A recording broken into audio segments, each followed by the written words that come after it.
Rafaela, bienvenida a Levantando Podcast. Hola, Fran. Muchas gracias por la invitación. Es un placer estar aquí. El placer es mío. Siempre me gusta empezar con un poco de contexto. Citi, Goldman Sachs, Quinto Andar, cuarto en MBA. Para hoy estar de inversionista desde Mundi Ventures. ¿Cómo nace esta pasión por las inversiones y cómo llegas a Mundi? Bueno, la pasión por inversiones ha empezado hace muchos años y la primera inversión ángel que yo he hecho en mi vida fue en el año 2016 en Brasil, en una empresa en Brasil que sigue ahí todavía. Y desde ahí, bueno, desde que empecé con Quinto Andar, de verdad que me enamoré del ecosistema de startups y de venture capital y nunca dejé de invertir mi capital, una parte de mi capital propio en startups por toda Latinoamérica, sobre todo a través del network que tengo por mi MBA y también por el MBA que hizo mi marido. Desde ahí salieron muchas oportunidades de invertir.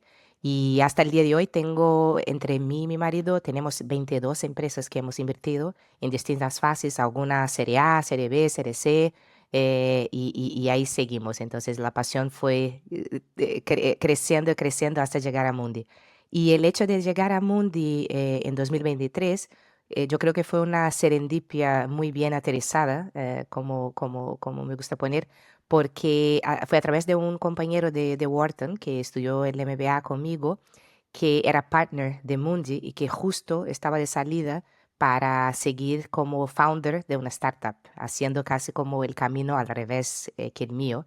Y este amigo me presentó el equipo a los general partners de Mundi porque intentaban cuadrar una persona para sustituirlo y que tuviera experiencia en Latinoamérica, que era uno de los grandes retos que tenían en la gestora.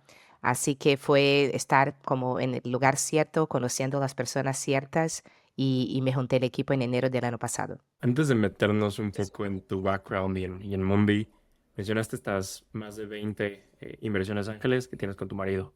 ¿Cómo cambia la manera en que inviertes cuando es tu propio capital desde Mundi Ventures? ¿Hay alguna manera que analices diferente a las startups? ¿Ves el riesgo de alguna manera diferente? No, de verdad que el análisis o el fundamental análisis es muy parecido.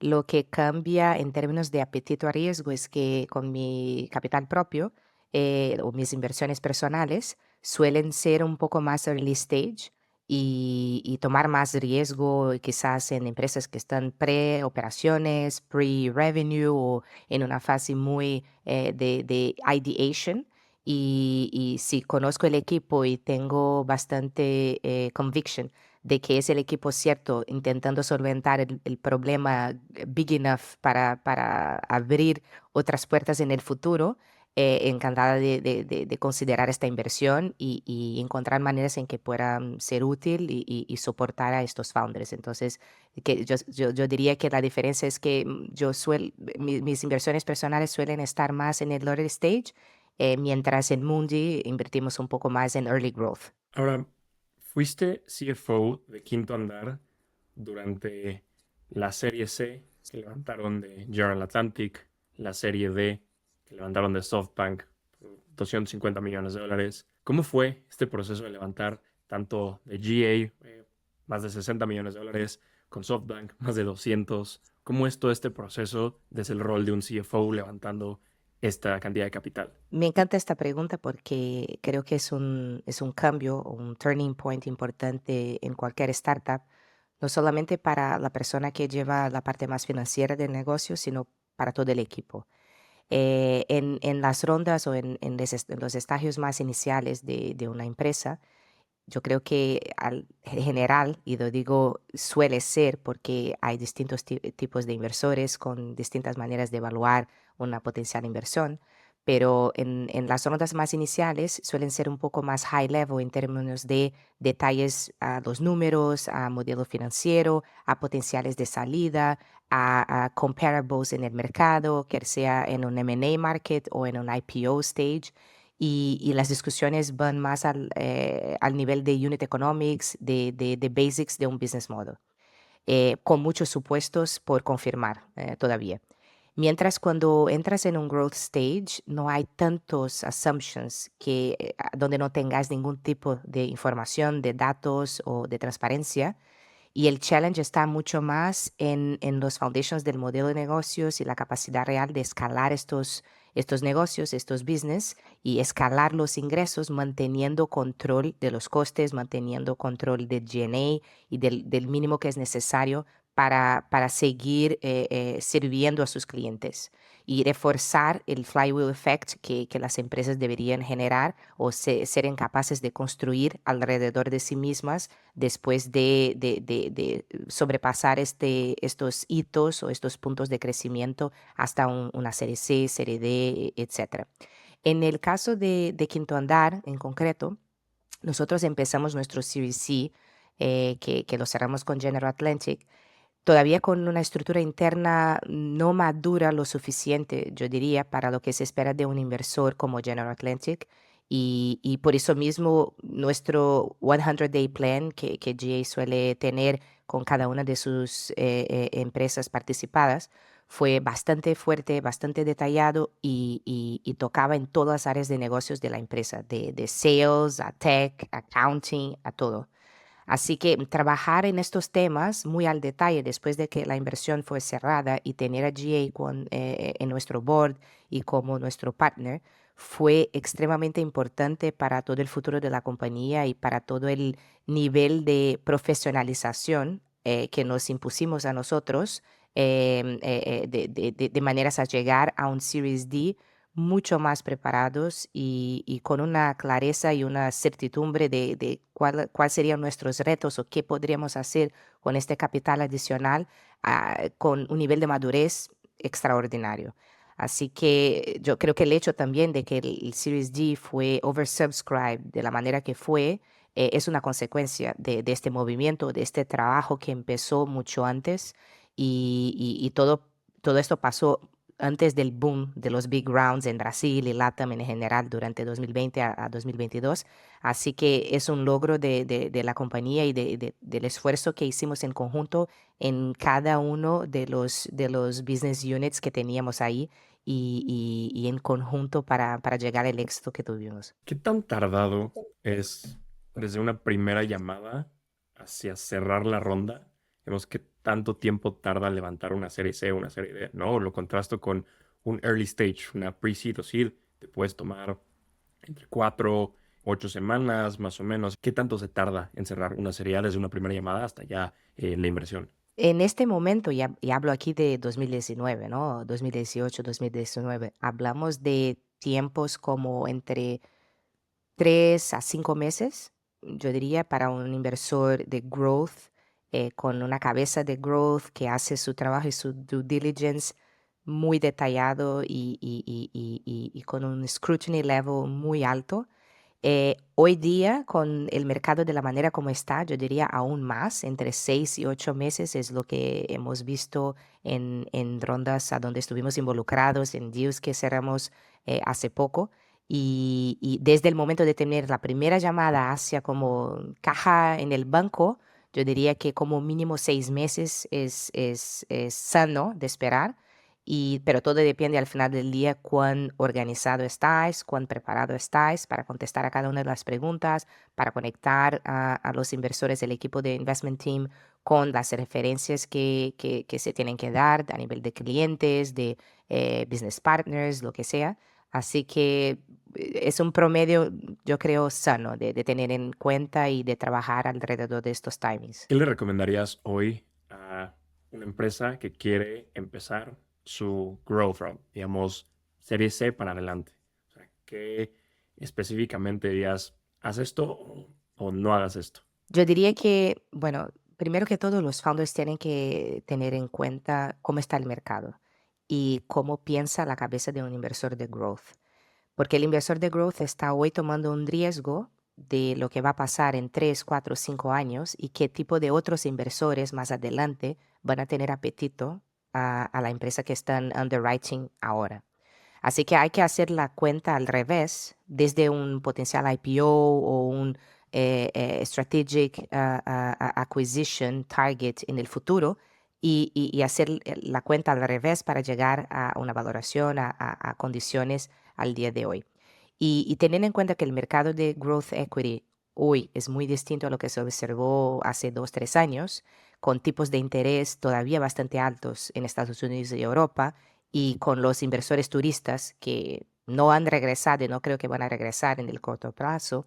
Esto hace con que el apetito a riesgo esté bastante bajo y los VCs van a ponerse cada vez más difíciles para términos, para negociar tamaño de ronda, dilución, y sobre todo porque a los VCs también está más complicado levantar fondos. Entonces cada dólar, cada euro que se invierte tiene que valer la pena. Y todos tienen esto bastante en mente cuando eligen sus caballos.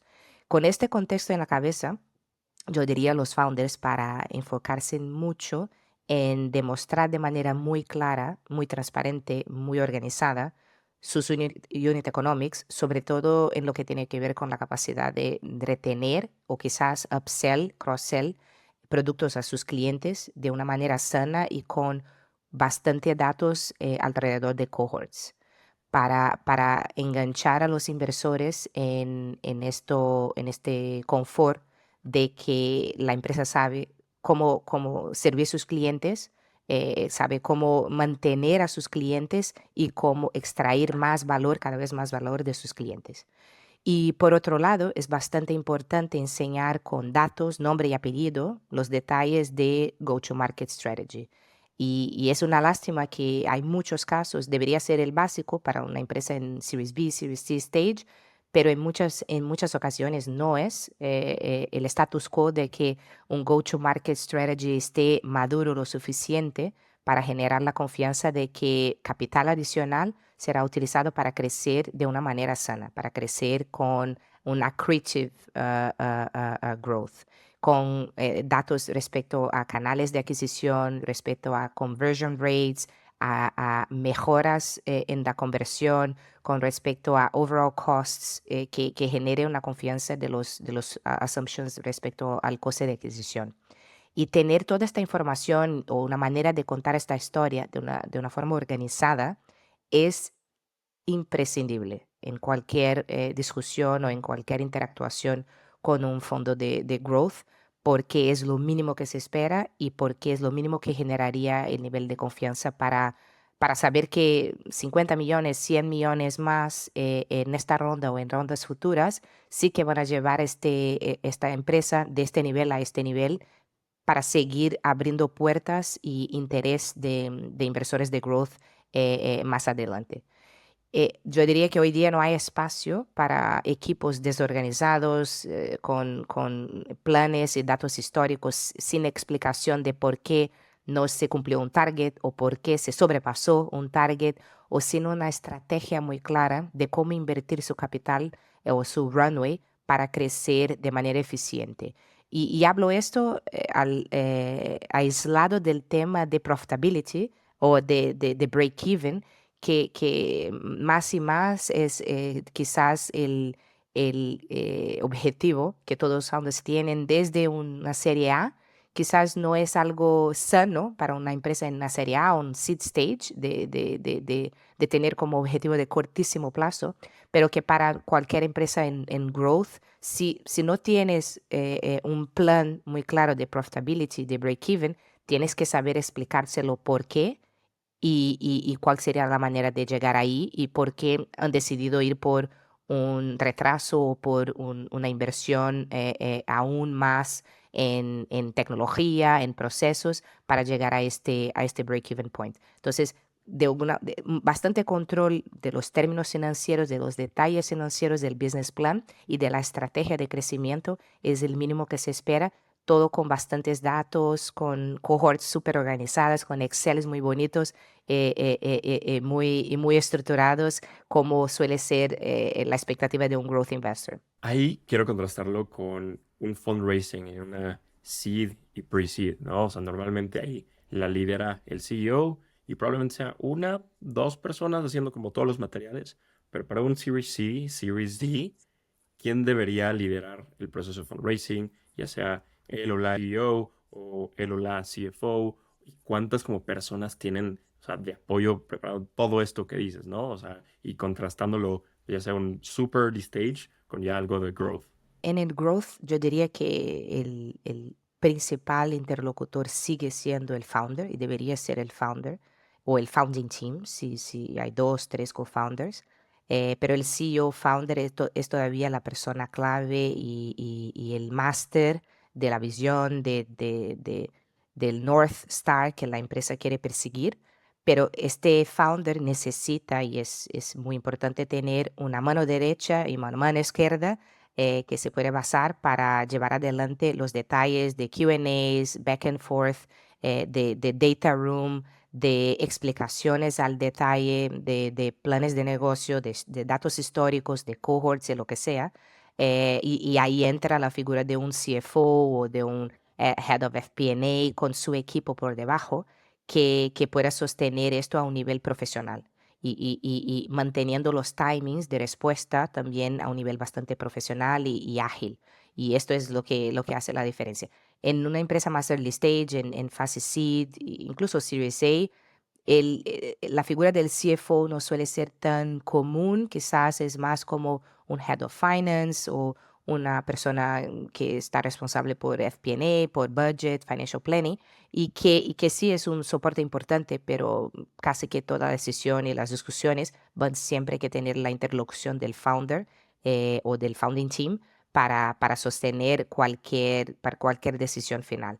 Mientras cuando vas más hacia adelante en estadios más de growth, el founder sigue siendo el interlocutor, abre puertas, explica temas un poco más a nivel de high level y de vision, y todo, las manos a obra y trabajo tiene que ser sustentado por su equipo, por su CFO y su equipo financiero o de operaciones.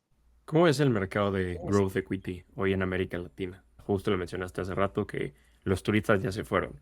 O sea, ¿cuál es tu lectura del mercado si quieres contrastando con la TAM o nivel global? Yo diría que hoy en Latinoamérica existe un hueco bastante importante en el growth stage, y esto es todo que tiene que ver con Series C, Series G. El juego está más ahí entre C y G, porque la gran mayoría de los fondos, de los nombres más conocidos que invierten en Seed y Series A, pueden llegar hacia un Series B también, y hay muchos ejemplos ahí.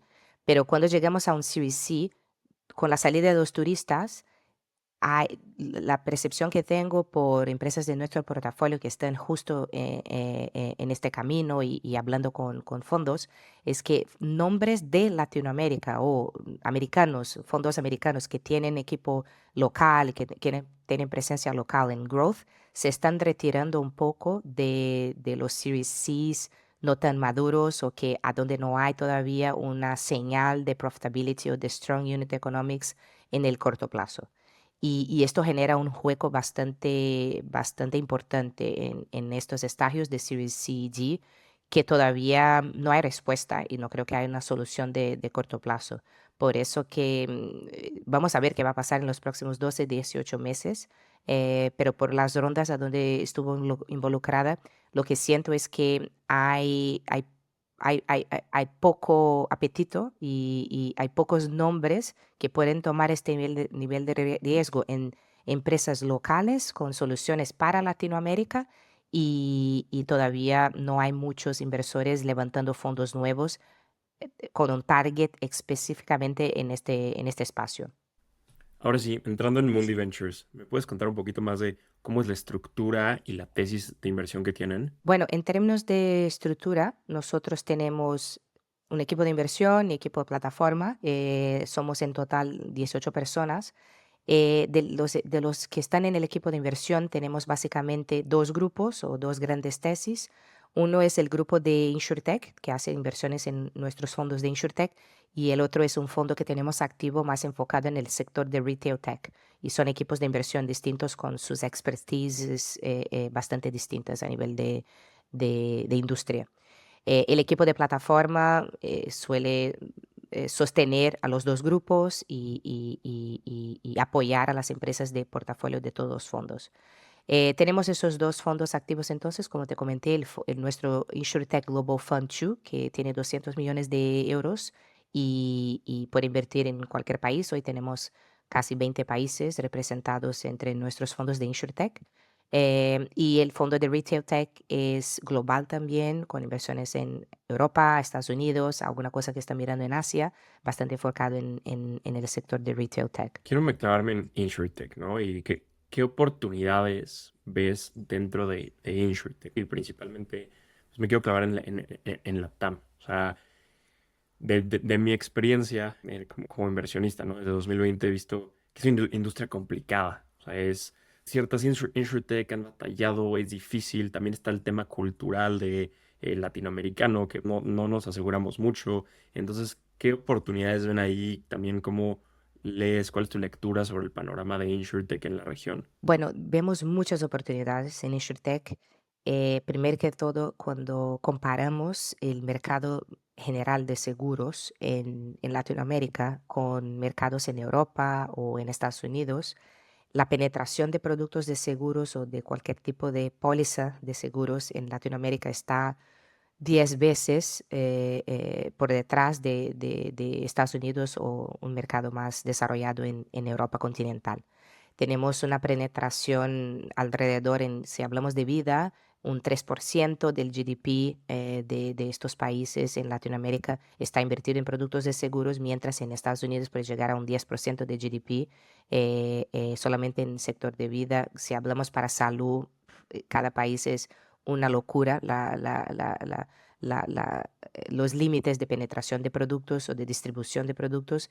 Y si hablamos de otras verticales más nuevas en Latinoamérica como cyber, GNO y otros sectores, aún más.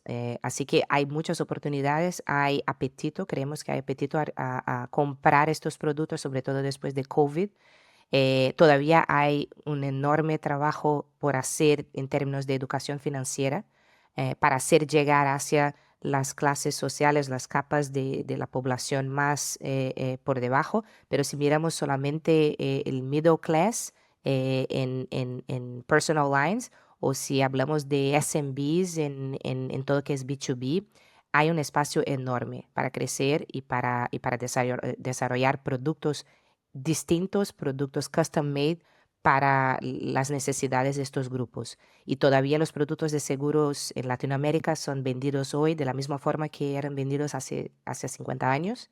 Los términos y condiciones son exactamente los mismos, nada ha cambiado, es una industria que es un dinosaur, no ha cambiado de todo y nosotros creemos que es la nueva ola de fintech, es todo lo que va a pasar con InsurTech, sobre todo por temas como Open Insurance y regulaciones locales con Sandbox y otras formas de impulsar el ecosistema emprendedor en cada uno de los países de Latinoamérica. Nosotros solamos organizar nuestras tesis de inversión de InsurTech en tres distintos grupos o hacemos clústeres de empresas, de oportunidades de inversión en tres grupos. El primero tiene que ver con todo que está ligado a distribución y aquí en distribución sería no solamente las tradicionales como digital brokers, B2C o B2B distribution solutions, pero también plataformas a donde quizás seguros no sea el único producto que se distribuye, pero es un importante producto que se puede distribuir o una importante forma de monetizar en estas plataformas. En este grupo de distribución, más en su definición más amplia, tenemos, por ejemplo, nuestra inversión en Betterfly, desde Chile, que hoy está presente en toda Latinoamérica y mirando, ya están presentes en Europa también y mirando hacia otros mercados. Es claramente un player que empezó en Latinoamérica, enfocó en problemas de Latinoamérica y está ganando ya una dimensión global. Otro grupo de empresas que miramos están ahí alrededor de soluciones de productos efectivamente o en el desarrollo de productos nuevos, customización de productos de seguros para riesgos o para llegar a price points que todavía no existen en el mercado o para hacer con que el underwriting, el apetito a riesgo de las aseguradoras sea posible a través de ciertas tecnologías. Y en este grupo más enfocado en productos tenemos, por ejemplo, nuestra inversión en Raincoat, que es una empresa de Puerto Rico que está operativa en 8 mercados en Centroamérica y Sudamérica. Brasil será el próximo.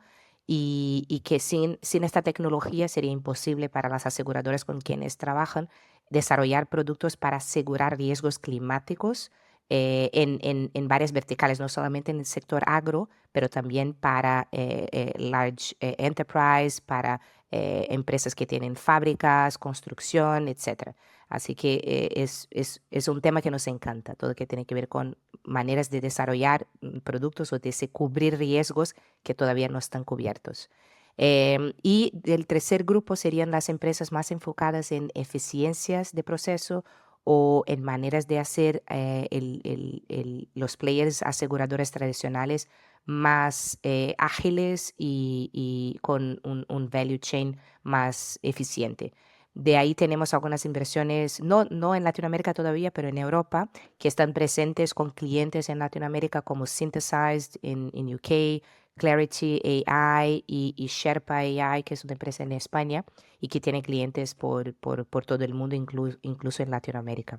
¿Y crees que esta ola de innovación que venga en América Latina sean los mismos modelos de negocio que ya se probaron en un Estados Unidos y en una Europa o sean distintas soluciones? Yo creo que será un mix de los dos. Si miramos hacia distribución, quizás será un poco más distinto porque las condiciones y el ecosistema de cada uno de los mercados en Latinoamérica es bastante particular y sobre todo con temas de regulación y de infraestructura básica en cada uno de estos mercados.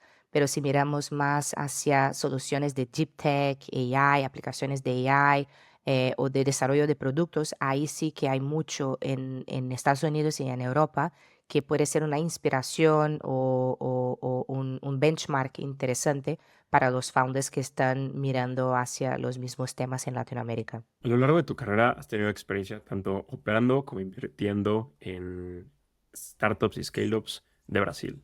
¿Qué hace que Brasil sea el ecosistema más grande de tecnología, innovación, emprendimiento en América Latina? Bueno, aparte de tener 215 millones de personas, que lo hace más grande, porque Brasil tiene algunas condiciones muy interesantes.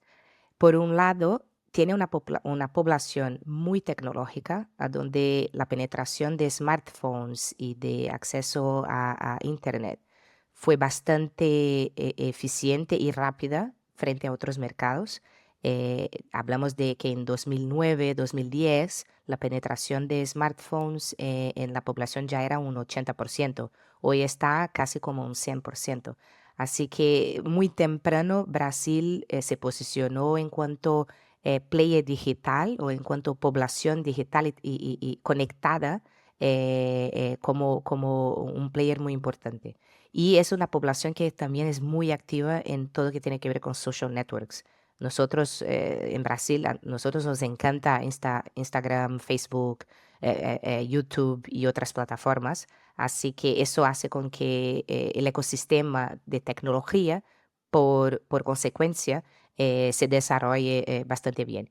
Y por otro lado, creo que en Brasil también tenemos quizás el mejor central bank de Latinoamérica, a donde las leyes, las reglas, el ecosistema para emprender y para hacer disrupciones en todo que tiene que ver con payments, con formas de pago, con la banca, fuese bastante más avanzada que en otros mercados y como consecuencia de este ecosistema supportive para a la innovación, muchas otras verticales se desarrollaron también. Si le pudieras dar alguna recomendación a México para lograr este salto, ¿no? Que necesita para un ecosistema más robusto, mayores inversiones, que de hecho México tiene un PIB per cápita más alto que Brasil, ¿no? Entonces, como tienes Estados Unidos al lado, ahorita todo nearshoring, o sea, ¿qué crees que México debe aprender de Brasil?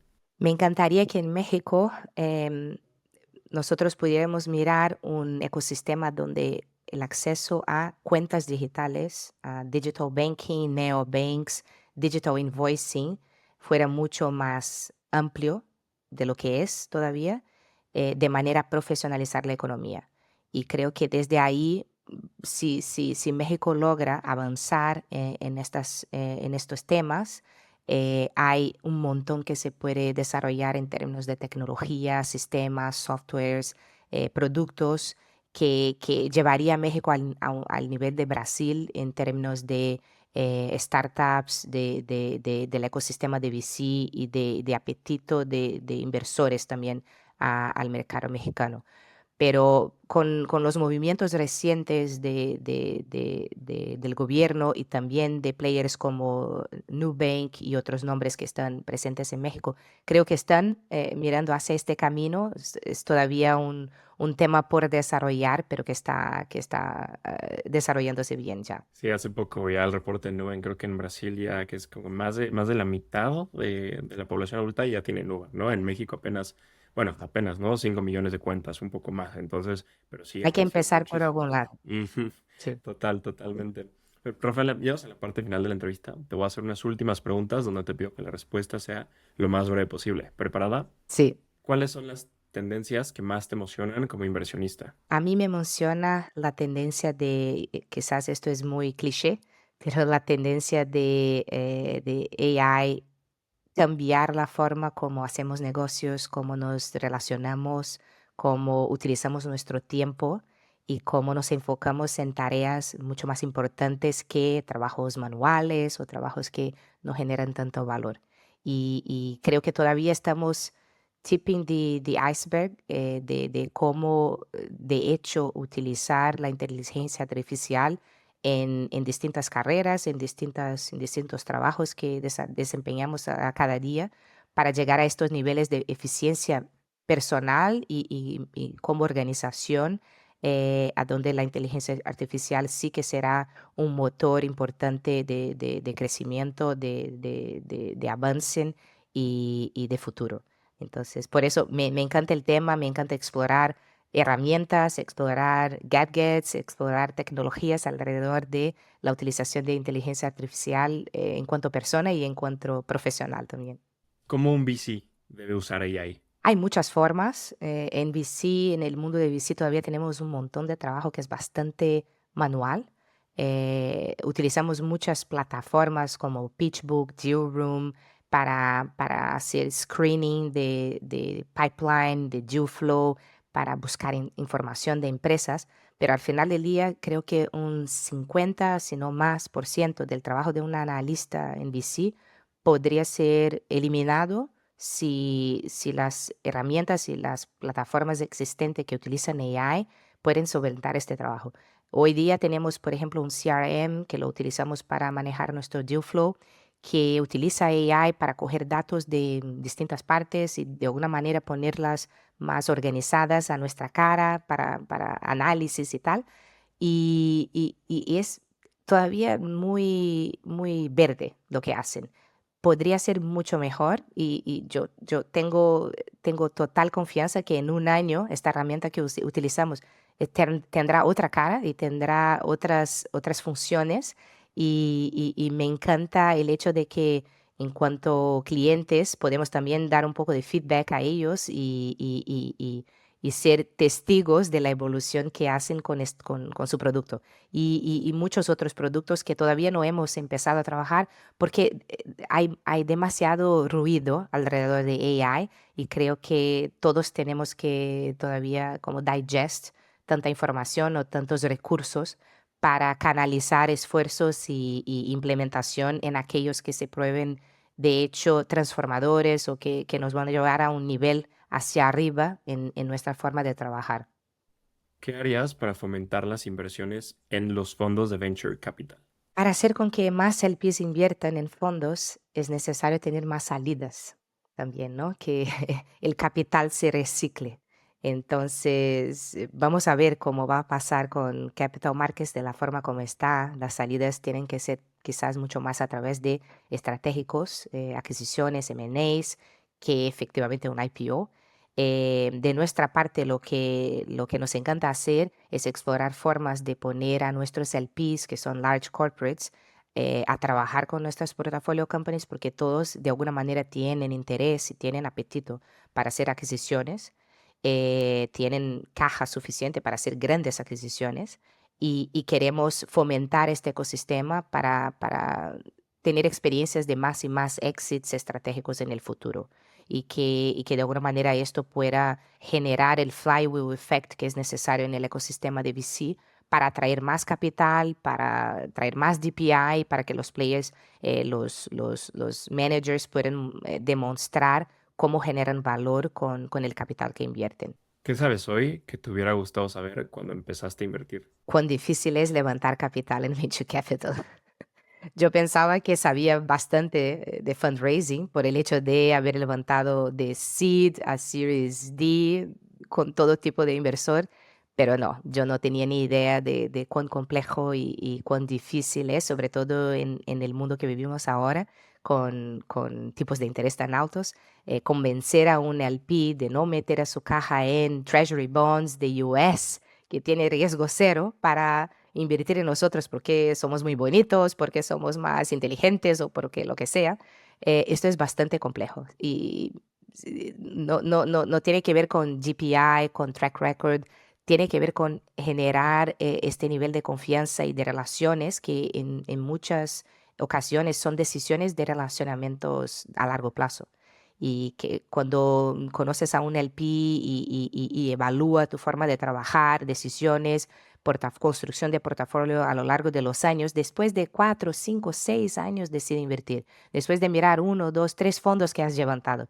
Pero ahí, cuando generas este ecosistema donde ya tienes un número de LPs fuerte y grande lo suficiente para levantar un próximo fondo y tener el backing de los LPs actuales, ahí es cuando todo empieza a cambiar. Pero necesitas como un tamaño mínimo, un traction mínimo y algunos años en el mercado para llegar a este nivel. Y tengo miedo que muchos buenos managers no van a llegar ahí porque empezaron con su fondo uno hace un año o 2 años y ahora tienen que levantar otro fondo y ahora mismo el mercado está súper duro. Por último, ¿cómo ves a Mundi Ventures dentro de 5 años? Bueno, espero que en 5 años ya estemos con nuestro ochavo o fondo número 8 o 9. Ahora seguimos con el closing de nuestro sexto fondo, que será un fondo enfocado en Latinoamérica para double down en nuestra tesis de InsurTech, con la amplia definición de InsurTech que tenemos. Y queremos seguir en este camino de mirar hacia mercados o verticalizar nuestras tesis de inversión en mercados específicos, puede ser LATAM, pero también estamos mirando a Asia y mirando a, eh, África para verticalizar nuestras familias de fondos de InsurTech en paralelo con los fondos globales que seguiremos teniendo en las fases más de growth y late stage. Me encantó platicar contigo. Muchísimas felicidades por todo lo que has hecho desde Andar y ahorita desde Mundi Ventures. Y muchísimas gracias por el tiempo. El placer fue mío, un placer hablar contigo y vamos a ver si podemos trabajar más en conjunto en el futuro, ¿no?